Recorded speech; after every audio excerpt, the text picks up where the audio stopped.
Peter Hedges, you might have heard of him.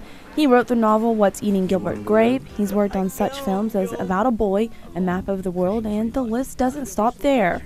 And I've written and directed the films Pieces of April, Dan in Real Life, and my new film, which is The Odd Life of Timothy Green.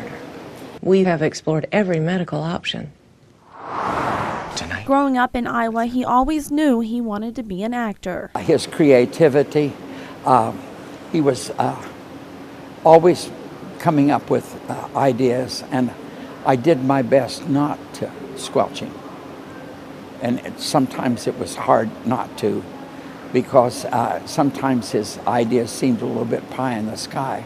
But his success has shown me, that when I've kept my mouth shut, I've won.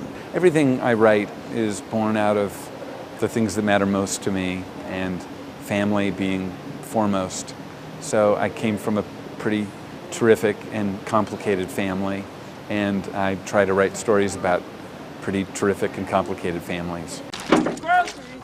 I got them, okay? In What's Eating Gilbert Grape, there's a scene where I told my little brother that while nobody in the film is based, or the novel, I told my little brother that none of the characters in Gilbert Grape are based on anyone from the family, but invariably little moments from our life would end up in the film. And he said, "That's fine, there's just one thing I don't want you to ever write about." And I said, "What's that?" And he said, "Well, remember how I used to take grasshoppers and stick them in the mailbox and chop off their heads?" And I said, "Yeah." And I said, "Yeah, Philip, it's on the first page." So it was on the first page of the book. His father recalls a scene that also took him by surprise in the film What's Eating Gilbert Grape.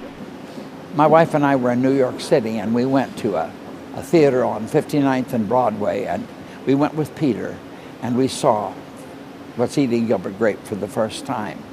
There's a scene in that movie where Arnie is climbing the tower. I don't know whether you're familiar with that, and Gilbert gets a megaphone, and he sings, "I know a boy whose name is Arnie."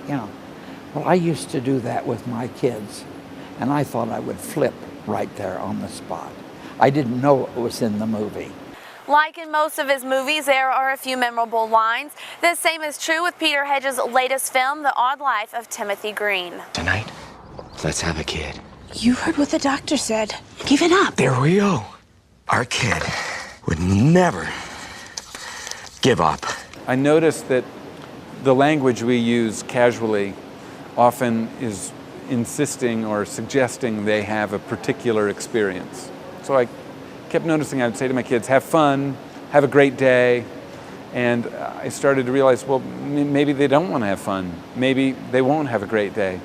So I began to change my language, and one of the phrases I now say is, "Have the day you have."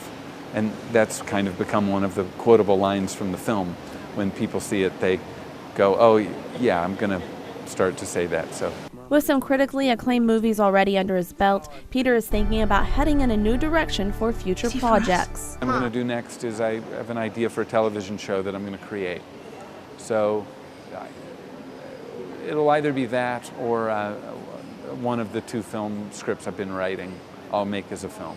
But I'm very excited about the possibilities of what may be next.